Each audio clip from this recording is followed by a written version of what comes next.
अस्सलाम वालेकुम नाजरीन, खबरनामे में आपका खैर मकदम है। मैं हूं अर्शिया शेख। नजर डालते हैं आज की अहम खबरों पर।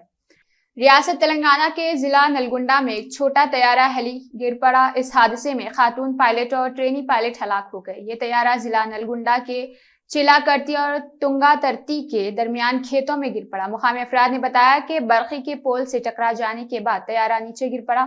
इस हादसे में हलाक ट्रेनी पायलट की शिनाख्त महिमा के तौर पर की गई है, जो तमिलनाडु की रहने वाली है। ये छोटा तैयारा आंध्र प्रदेश के जिला गुंटूर के माचरला से रवाना हुआ था। महिमा इसे चला रही थी, जो फ्लाईटेक एकेडमी से तरबियत हासिल कर रही थी।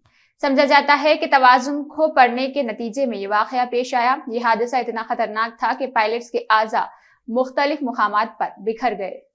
हैदराबाद के आउटर रिंग रोड पर पेश आए एक खौफनाक सड़क हादसे में सब इंस्पेक्टर हलाक हो गए। आउटर रिंग रोड पर शमशाबाद से तिकुगुड़ा की तरफ जा रही लॉरी को तेज रफ्तार कार ने टक्कर मार दी। कार में सफर कर रहे सब इंस्पेक्टर रघुवेंद्र की इस हादसे में मौत हो गई। इस मुकाम पर जाने वाले मोटरसाइकिल सवारों ने इस हादसे की पुलिस को इत्तला दी। मुकामी पुलिस ने मौके पर पहुंचकर मुकदमा दर्ज कर लिया। मुतवफ्फी राघवेंद्र की शिनाख्त महबूब नगर जिले के रेलवे पुलिस स्टेशन के सब इंस्पेक्टर रघुवेंद्र के तौर पर की गई है। चक्करपल्ली पीएस में अक्षय बोहारा ने शिकायत की है कि किसी ने उनका नंबर हैक कर लिया है और उनके करीबी रिश्तेदारों और अहल खाने से फोन करके खर्च की रकम अदा करने का मुतालबा किया है। देखिए उनका क्या कहना है। अक्षय बोहरा है, मैं यहाँ चिकड़पल्ली का रहने वाला हूँ। पिछले 10 दिनों से मेरा फ़ोन हैक कर लिया गया है और मेरे जितने भी रिलेटिव्स हैं, जितने भी मेरे फ्रेंड्स हैं, जितने भी मेरे रिश्तेदार हैं, उन सबको मैसेजेस जा रहे हैं कि मैंने कुछ लोन लिया है। हालांकि मैंने कुछ लिया नहीं है और मैं जो है इस चीज़ की यहाँ अपने चिकड़पल्ली पीएस में आके जो है कंप्लेंट किया हूँ। और मेरी गुजारिश है मेरे सब रिश्तेदारों को से और मेरे दोस्तों से कि अगर आपको मेरे नाम से या मेरे नंबर से कोई भी आदमी आपको फ़ोटो भेजता है तो आप जो है उसका स्क्रीनशॉट करिए और हमारे पास भेजिए, ताकि हम जो है इसको जो है पुलिस वालों को दे के उनके आगे की कार्रवाई में मदद करना चाहते हैं। और दूसरा जो है, और जितने भी लोग हैं और जितने भी लोगों के साथ में ये जो स्कैम हो रहा है, मैं उन सभी लोगों को बोलना चाहता हूँ कि आप अपने लोकल एरिया पीएस में जाइए और आप जाके जो है एक कंप्लेंट करिए। Police is always helpful for you. हुकूमत तेलंगाना की जानिब से आशा वर्कर्स में मिनी टैब फोन्स की फराहमी पर रुकन असम्बली जी विठल रेड्डी ने भैंसा डॉक्टर एसोसिएशन में मज़कूरा फोन्स तकसीम किए। इस मौके पर भैंसा शहर के 18 और भैंसा रूरल के 37 आशा वर्कर्स में सैमसंग गैलेक्सी मोबाइल फोन्स तकसीम किए। इस तकरीब में AMC chairman Krishna, TRS town general secretary T Ramu, Solanki Bhimrao, Khalid Khan के अलावा डिप्टी डीएमएनएचओ और doctor Ashish Reddy, doctor Matinullah, doctor Jadhu Srikanth, urban HEO Kalimuddin, rural HEO Abdul Salim और दीगर मौजूद थे। भैंसा एडिशनल एसपी किरण खेरे आईपीएस ने पुलिस स्टेशन में पुरहुजूम प्रेस कॉन्फ्रेंस करते हुए बताया कि मामूली रकम में भारी नकली सोना फरोख्त करते हुए धोखा देने वाली टीम को गिरफ्तार किया गया है। उन्होंने बताया कि निजामाबाद के मुतवत्तन कल्याण कुमार नामी सोनार ने इस जिमन में एक शिकायत दर्ज करवाई, जिस पर town circle inspector Praveen Kumar की क़ियादत में town sub inspector MA Malik और गंगाधर भूषण और इस पर मुश्तमिल टीम तश्कील दी गई, जिन्होंने भैंसा डिवीजन तानूर मंडल बम्बर मौजे के 2 अफराद बावाडे बाबू और जाधू बालाजी के अलावा महाराष्ट्र आयुक्त महल के रविंद्र महादूव को गिरफ्तार करते हुए उनके कब्जे से 4 लाख मालियाती अशिया और नकद रकम वसूल की गई, जबकि मजीद के लिए रिकवर 6 लाख जाना है। और मजीद महाराष्ट्र के 2 अफराद मतीन के अलावा सलीम सागवान फरार है, जिनकी तलाश जारी है। गिरफ्तार किए गए खातियों की 420 आईपीएस के तहत मुकदमात दर्ज किए गए हैं। बादजा इस केस में बेहतरीन कारकर्दगी करने वाले पुलिस टीम को नकद रकम से नवाजा गया। भैंसा टाउन पुलिस स्टेशन लिमिट में यहाँ पे एक 420 आईपीसी के अंदर एक एफआईआर रजिस्टर किया गया। एक चीटिंग केस यहाँ पे हमारे सामने आया था। इसके अंदर टोटल 10 लाख रुपीस का टोटल चीटिंग हुआ था। नॉर्मली इसका जो मोडस ऑपरेंडी था, जो चीटिंग रहते हैं, इसमें एक यवतमाल में एक गैंग है, उनका एक मोडस ऑपरेंडी रहता है कि इनिशियली जो भी ऐसा कोई पर्सन को बोलेंगे किसी मीडिएटर के थ्रू कि हमारे पास गोल्ड है, उस गोल्ड को हम चीप कॉस्ट में आपको देंगे, तो 25 लाख रुपीस का गोल्ड रहेगा, वो 10 लाख रुपीस में देंगे, ऐसा एक दिखाया जाता है। उसके बाद में जो भी मीडिएटर रहेगा उसके थ्रू उसको एक ओरिजिनल स्मॉल पीस का गोल्ड दिया जाएगा। बाद में जो पर्सन रहेगा, जो परचेस करने वाला, उसको वेरीफाई करेगा तो उसमें वो गोल्ड प्योर आ जाता है, ओरिजिनल आ जाता है। तो इसका ट्रस्ट एक बार एस्टेब्लिश होने के बाद जो मेन जो रहेगा वो फेक गोल्ड उसको दिया जाएगा और उसके बदले में उससे कैश लिया जाएगा। ऐसे चीटिंग का मोडस ऑपरेंडी था। तो इसी के अंदर यहाँ पे जो चीटिंग हुआ उस पर्सन का नाम है कल्याण कुमार। ये निजामाबाद का रहने वाला है, रेसिडेंस एक ज्वेलर है। तो भैंसा में यहाँ पे आया था। भैंसा में यहाँ पे जो कुबीर मंडल में रहने वाला एक्यूज पर्सन है उसका नाम है लवाड़े बाबू। ये मेडिएटर है। तो इसके साथ पहचान हुई। तो इसने लवाड़े बाबू ने उसको बोला कि एक यवतमाल में एक पर्सन है जो 25 लाख रुपीस का गोल्ड 10 लाख रुपए में देने के लिए रेडी है, वो चीप कॉस्ट का है। तो इसी के अंदर आते हुए, इस ट्रैप के अंदर आते हुए वो जो ज्वेलर है कंप्लेंट पार्टी विक्टिम ने एक्सेप्ट किया।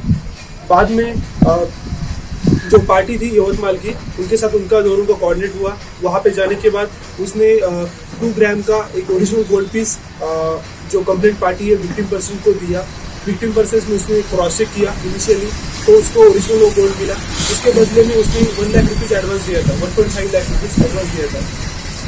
बाद में फर्स्ट टाइम इंस्टॉलमेंट में 1.5 लाख रुपीज में 2 ग्राम ओरिजिनल गोल्ड उसको मिला। तो बाद में डिसाइड हुआ कि सेकंड टाइम फिर से जाएंगे, तब 8.5 लाख रुपीज का जो कैश रहेगा वो दिया जाएगा और उसके बदले में टोटल 25 लाख रुपीज का गोल्ड मिलेगा। एक गोल्ड यहाँ पे उसने उसका हैंड ओवर किया।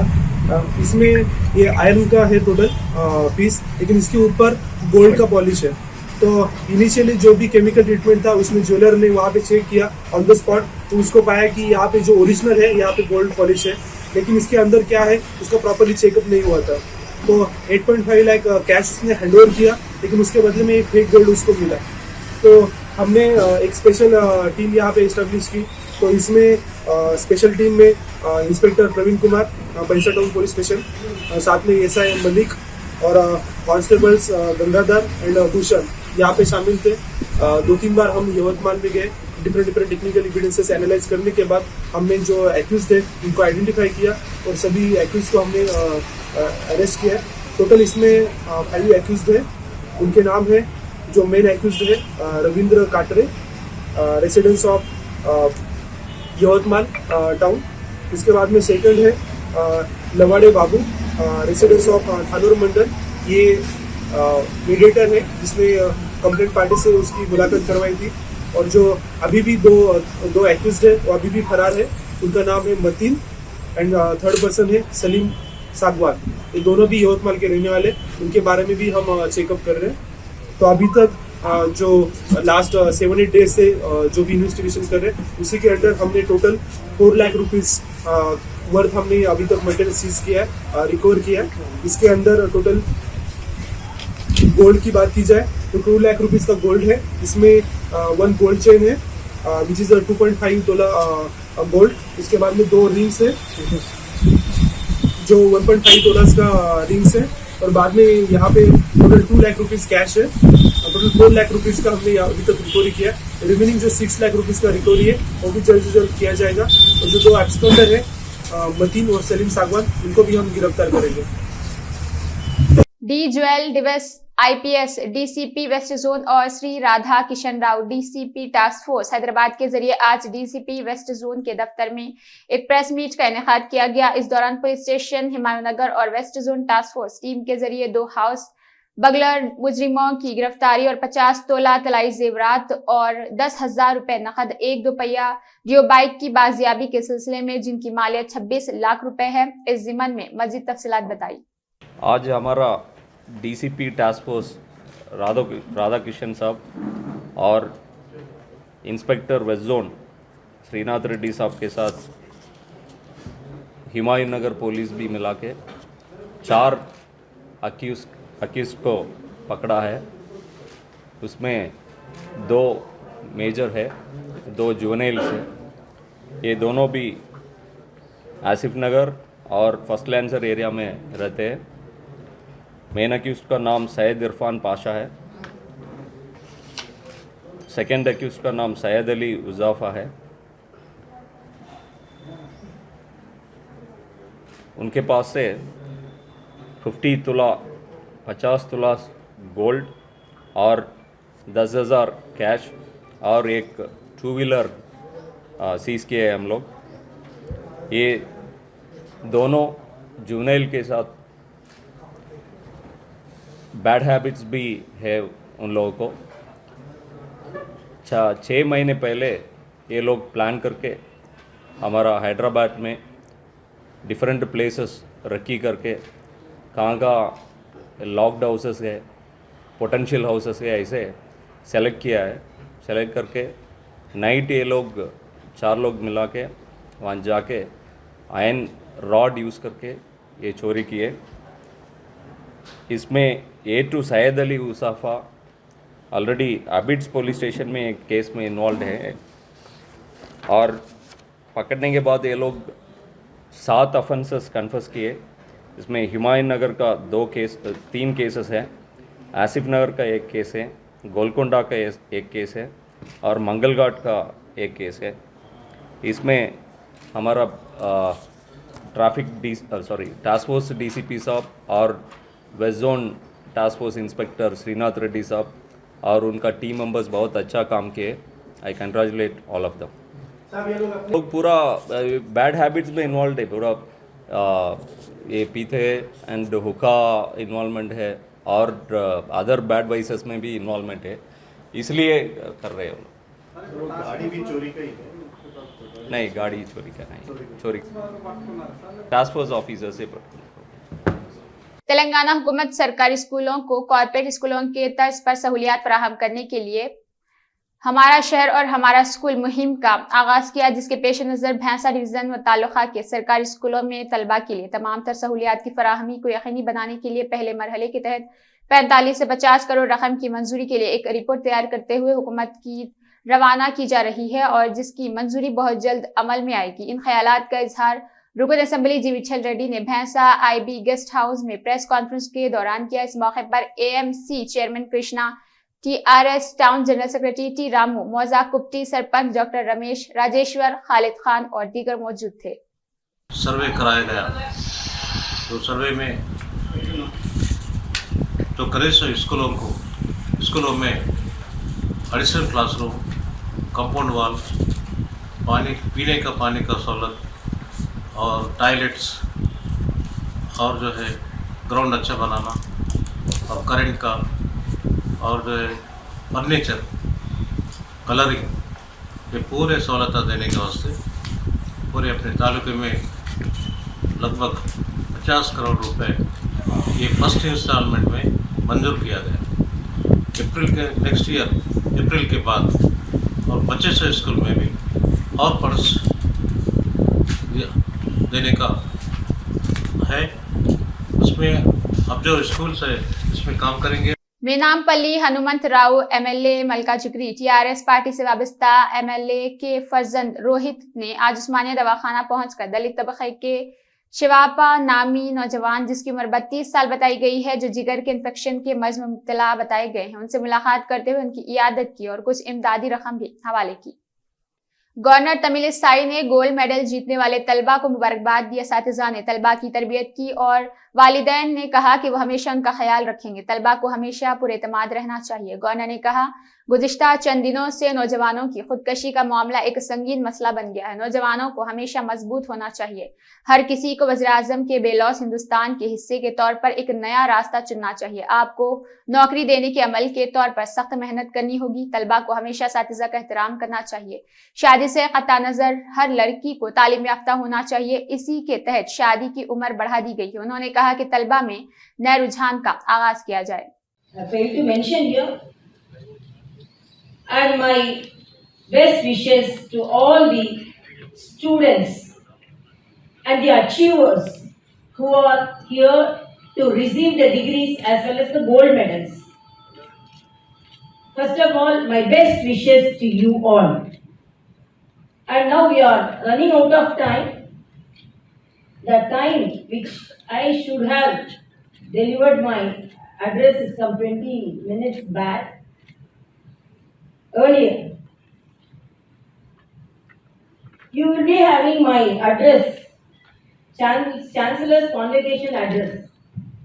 I don't want to read the same convocation address because you can have it in your hand and you can read it because it is prepared with a little serious note. to guide the children, they have to guide the students and to guide the different and embrace the unknown. I wish the transition from student to adult life is smooth and rewarding to all of you. The current COVID pandemic is a wake-up call to every nation to reorient and strategize its own socio-economic and emergency preparedness. During the pandemic, you all realized how fragile the normality has been, that in the blink of an eye, the whole world can turn around and what you had previously taken for granted simply does not apply anymore. You have also become witness of society's struggle to react and to adjust to new conditions.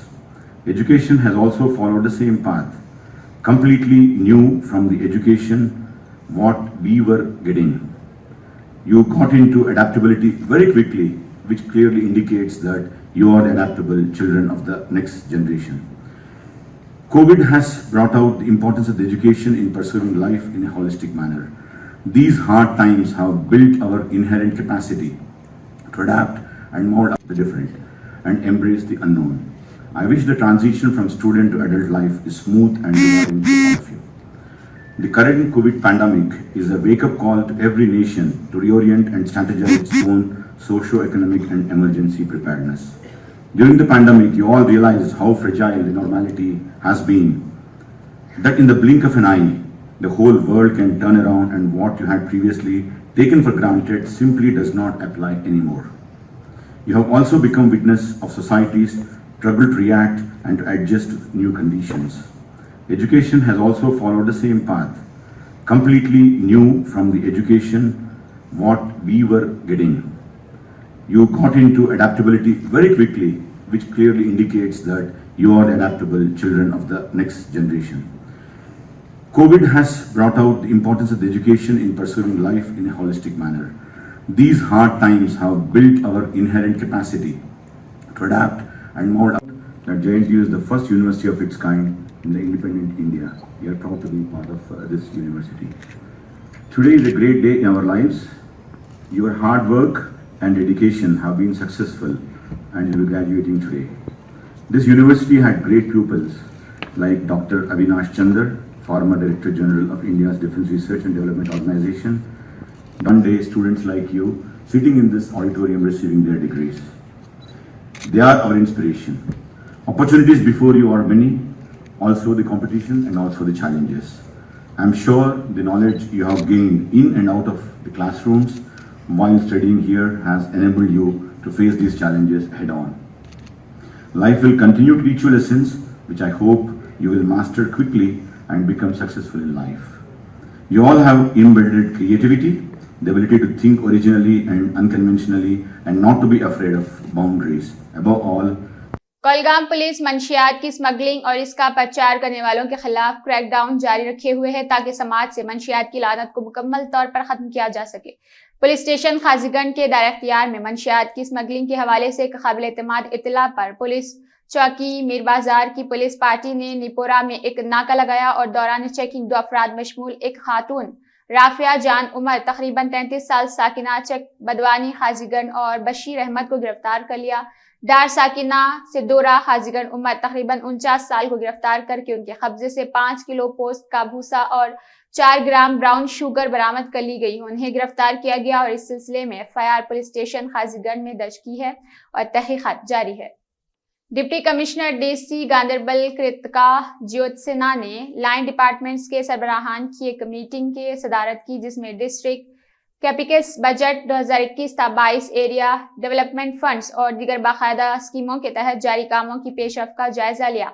DC ने तमाम महकमों के सरबराहान से काम के मुताबिक tendering के अमल की सूरत हाल, कामों के अलॉटमेंट, जमीन पर काम शुरू करने, मुकम्मल होने वाले कामों के अलावा अब तक किए गए अखराजात के बारे में तफसीलात तलब की। तरक्की की रफ्तार में रुकावट पैदा करने वाले मसाइल का जायजा लेते हुए ज्योत्सना ने एडीडीसी से कहा कि वो मुस्तकिल बुनियादों पर पेशरफ्त की रफ्तार की निगरानी करे और कई कामों की पेशरफ्त में रुकावट पैदा करने वाले मसाइल को जल्द अज जल्द हल करे। डीसी ने काम को मुकर्ररा मुद्दत में मुकम्मल करने के लिए अमल दरामद की रफ्तार को तेज करने पर जोर दिया। DC ने मुतल्लिका महकमों पर जोर दिया कि वो काम की मुकर्ररा मुद्दत में तकमील को यकीनी बनाने के लिए रुकावटों को दूर करे और अफसरान को हिदायत की कि वो मुख्तलिफ स्कीमों के तहत फंड्स के ज्यादा से ज्यादा इस्तेमाल के लिए बेहतरीन कोशिशें करे। इजलास में EDDC खुर्शीद अहमद शाह, CPO इरफान अहमद गिरी, ACD SERNB और CEO DPO PHERNB RNFC PDD के एग्जीक्यूटिव इंजीनियर्स और दीगर मुतल्लिका अफसरान ने शिरकत की। AIMIM chief barrister Asaduddin Owaisi साहब की क़यादत में आज सुबह AIMIM कारवान के MLA जुनेब कौसर मुहिउद्दीन साहब ने तेलंगाना के वजीर तलसानी श्रीनिवास यादव, मीर जी HMC विजयलक्ष्मी और MLC प्रभाकर राव के साथ पिल्ले नंबर 75 अत्तापुर के करीब एक्सप्रेस वे पर डाउन रैम्प का इफ्तिताह किया। PVNR एक्सप्रेस वे के मतलूबा फवायद के लिए नीचे रैम्प की तामीर जरूरी थी। फिलहाल एलोटेटेड एक्सप्रेस वे के जरिए शमशाबाद एयरपोर्ट से आने वाले ट्रैफिक सिर्फ गच्चीबौली, जुबली हिल्स, माधापुर और हाईटेक सिटी के इलाकों और इसकी तरफ बढ़ सकती है और सारा रास्ता सरोजनी देवी आई हॉस्पिटल मेहदीपट्टनम तक जा सकती है और फिर एक मोड़ लेकर रेती बौली जंक्शन पर वापस आ सकती है। ये रैम्प आसान बनाया जाएगा। मुसाफिर मोटरिस्ट बराह रास्त रेती बौली जंक्शन के करीब उतर सकते हैं और Toli Chowki, Madhapur, financial district, hitech city, Gachibowli, old Mumbai road और जुबली हिल्स की तरफ बगैर ट्रैफिक की परेशानियों के आगे बढ़ सकते हैं। 3.5 करोड़ रुपए की लागत से बनाया गया डाउन रैम्प सफरी फासला 5 से 6 किलोमीटर तक कम कर देगा ये प्रोजेक्ट।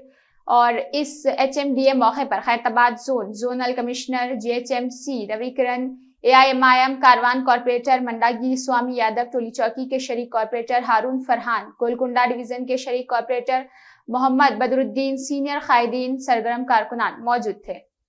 मुरादाबाद पुलिस ने बदनाम जमाना खयास आराई माफिया के मुलजिम को गिरफ्तार कर लिया। सट्टा माफिया गिरफ्तार। वाक़े का इंकशाफ। खयास आराई माफिया अजीम को गिरफ्तार करके वाक़े का इंकशाफ किया गया। पुलिस ने मुलजिमान से 2 मोबाइल, 2 सर्च प्लान वगैरह बरामद कर लिए। मुलजिमान के खिलाफ पहले भी मुतअद्दिद मुकदमात दर्ज है। SSP बबलू कुमार ने मुलजिम को गिरफ्तार करके वाक़े का इंकशाफ किया। जनपद में जो मेनली पुराने शहर के क्षेत्र में सट्टे की शिकायतें प्राप्त हो रही थी, जिसके क्रम में SP सिटी के नेतृत्व में साक्ष्य सूचना संकलन करने के लिए टीमें लगाई गई थी और विगत 15 दिनों में इसके संबंध में कई कार्रवाइयां धरपकड़ की गई थी और उसमें सभी में अजीम जो कोतवाली का हिस्ट्री शीटर भी है उसका नाम प्रकाश में आया था और वो सट्टा माफिया भी है। उसकी गिरफ्तारी के लिए CO कोतवाली के नेतृत्व में थाना नागफनी, थाना कोतवाली और थाना मुगलपुरा की टीमें लगाई गई थी। सर्विलांस की टीम और SOGT की टीम की मदद से कल हमें इस कुख्यात सट्टा माफिया को गिरफ्तार करने में सफलता प्राप्त हुई है। हमारी टीम सूचनाओं का संकलन करने के आधार पर रुड़की से इस कुख्यात बदमाश को गिरफ्तार करके ले आई और यहाँ पर लाने के उपरांत डिटेल्ड पूछताछ की गई है, जिसमें उसने इस सट्टा के प्रोसेस और इसमें संलिप्त अन्य साथियों के नाम भी बताए हैं। सर, जो सट्टा का चलाते थे, क्या ये जिले में चलाते थे या पश्चिमी उत्तर प्रदेश में भी ये चलाता था इस नेक्सस को अपने? देखिए, अभियुक्त के पूछताछ और उसके निशानदेही पे उनके द्वारा यूज किए जा रहे स्कूटी, मोबाइल फोन्स जिससे वो डेटा कम्युनिकेट करते थे, साथ ही साथ इनके घर से काफी मात्रा में रजिस्टर्स बरामद हुए हैं जो लेखा जोखा करने के लिए उपयोग करते थे। सर, ये मोबाइल फोन अन्य जिलों में भी, अन्य शहरों में भी इसका जवाब तो दें दो। पूछताछ में अभियुक्त ने ये बताया कि दिल्ली में जो मास्टरमाइंड है, जहां से नंबर जारी होते हैं, उसका टच अजीम और उसके साथी जो उसका पार्टनर भी है जमाल उर्फ मोटा, इन लोगों का है और अपने साथ इन लोगों ने करीब 5-6 लोगों की टीम जो मुंशी जिन्हें कहते हैं उसका वो यूज करते हैं और उनके नीचे इन्होंने विभिन्न थाना क्षेत्र के मोहल्लों में एजेंट के तौर पर लोगों को रख रखा है जो सीधे कस्टमर या ग्राहक से पर्ची कटवाते हैं। Commissioner task force south zone team Hyderabad के साथियों ने गांधीनगर पुलिस के साथ मिलकर बैन रियासती मुलजिमान को गिरफ्तार किया, जिन्होंने दरकोंडा विजाग आंध्र प्रदेश से, नांदेड़ महाराष्ट्र रियासत की, औरंगाबाद और हैदराबाद तेलंगाना रियासत में गैर कानूनी तौर पर ममनुआ गांजे की नकल हमल और फरोख्त का पता चला। मुलजिम की निशानदेही पर कुल 21 किलोग्राम गांजा और एक सेलफोन जब्त किया गया है और गिरफ्तार अफराद की शिनाख्त शेख मुदस्सिर के तौर पर की गई, जबकि एक और साथी गोवर्धन मफरूर बताया गया है। यूक्रेन में फंसे हैदराबादी नौजवान बुनकर में पनाह लेने पर मजबूर है। हैदराबाद के एक नौजवान तौसीफ और इसके दिगर हिंदुस्तानी साथियों ने अपनी मुश्किलात बयान करते हुए एक वीडियो भेजा है। तौसीफ MBBS साल दुआम में ज़ेर तालीम है। इस वीडियो में उनका कहना है कि बुनकर में जहां वो रहने के लिए मजबूर है, दर्ज हरारत -3 डिग्री सेल्सियस है। उन्होंने कहा कि हवाई हमले मुसलसिल हो रहे, बैतुल खला और पकवान के लिए आधे घंटे का वक्फा दिया जा रहा। उन्होंने कहा कि राशन की कमी का उनको सामना है क्योंकि सुपर मार्केट्स भी बंद हो गई है। इस तलबा ने हिंदुस्तानी हुकूमत से अपील की है कि जल्द अज जल्द इनको जंग ज़दा मुल्क से हिंदुस्तान महफूज तरीके से पहुंचाया जाए। उन्होंने कहा कि यूक्रेन में कल रात से हालत काफी खराब हो गई है। उन्होंने कहा कि वो बुनकर छोड़कर नहीं जा सकते क्योंकि इनके सीनियर्स इनको ऐसा करने से रोक रहे हैं। ऊपर बमबारी की वजह से खिड़कियों में इर्तियाश पैदा हो रहा है और बमों के गिरने की आवाजें आ रही है। उन्होंने हिंदुस्तानी सिफारत खाने के अहदेदारों पर जोर दिया कि वो उनके वतन वापसी को यकीनी बनाएं। मैं तौसीफ हैदराबाद से, मैं यहाँ खारकिन में रहता हूँ। MBBS पढ़ने आया था। मैं अब सेकेंड ईयर में हूँ। कल रात से यहाँ यूक्रेन की हालत बहुत ख़राब है। कल सुबह से 4 बजे या कुछ 5 बजे हमें पता चला कि पुतिन ने हल्ला बोल दिया था। तभी से बमबारी हो रही है यहाँ पे, जिसकी आवाज़ से हम लोग सब उठ गए थे। उसके बाद फिर 7 बजे से हम लोग यहाँ इस हॉस्टल के बंकर में हैं।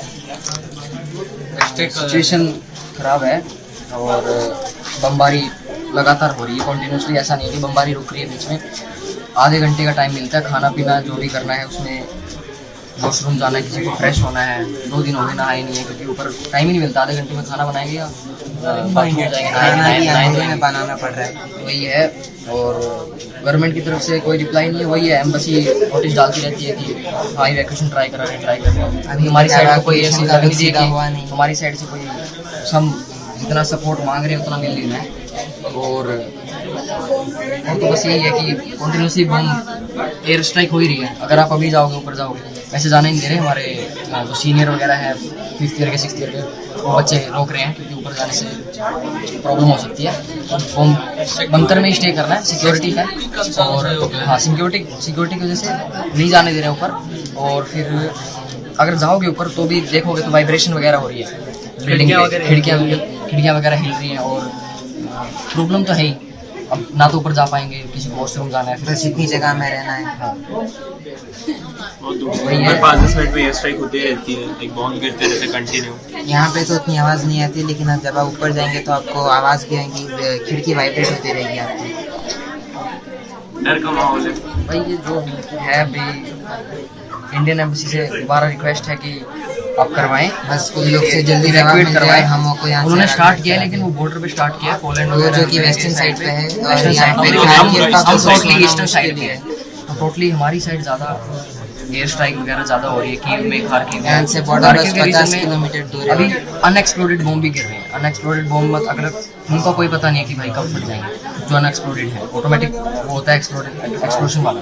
मेट्रो में शेल्टर दे रखे हैं लोगों को, स्पेस नहीं मिल रहा, लोगों को घर नहीं मिल रहे, शेल्टर मिल नहीं रहा है, कहाँ पे जाएं? मेट्रो में भरे पड़े हैं।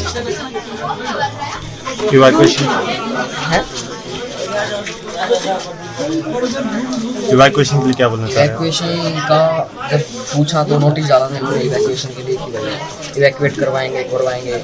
कल डाला था इन्होंने सुबह। कल जब से बमबारी हुई थी उसके बाद से इंडियन एम्बेसी ने नोटिस डाला कि इवैक्यूएशन होएगी। गुरमिटकल में बहुत बड़े पैमाने पर पहली मर्तबा छत्रपति शिवाजी जयंती गुरमिटकल तालुका के लेवल में बहुत ही शानदार और खुशी के साथ गुरमिटकल के गंज से रैली और जुलूस ये गंदी ग्राउंड तक निकाला गया। इसमें हिंदू मुस्लिम भाईचारा कायम रखते हुए मुस्लिम भाई लोग हिंदू भाइयों के लिए पानी का मुकम्मल इंतजाम किया और इस जुलूस की पूरी तैयारी गुरुनाथ तिलनारी ने की। इस जुलूस के मौके पर राजा रमेश गौड़ा, नरसिम्हा नेहराती, चंदूलाल मनिक, वितल राव, विजय कुमार ईरानी और संजू कुमार मनिक और गुरमिटकल के तमाम लोग और यूथ मौजूद थे। गुरमिटकल से हाईटेक टीवी की जानिब से फहद मरफाशी की ये रिपोर्ट। ब्रेक के बाद की खबरों में दोबारा आपका खैर मकदम है। बढ़ते हैं मजीद खबरों की जानिब। इसी के साथ खबरनामा अख्तिताम को पहुंचता है। अल्लाह हाफिज।